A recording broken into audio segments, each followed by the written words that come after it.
কি মনে হয় একটা মেয়ে বিয়ে করে আসে আপনার বাড়িতে শুধুমাত্র ঝগড়া করবে বলে?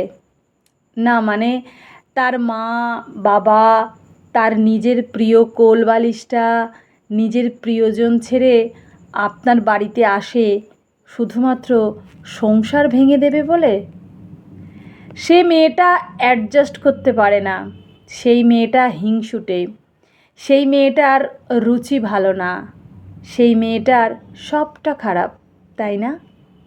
আসলে সেই মেয়েটার সামনে আপনি নিজেকে কিভাবে পেশ করছেন সেটা কি কখনো সেই মেয়েটার জায়গায় একবার বসে ভেবেছেন?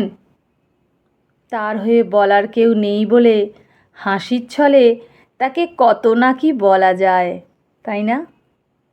কিন্তু সে পাল্টা জবাব দিলেই বা ব্যবহারটা ফিরিয়ে দিলেই সে খারাপ। কত সহজ, তাই না?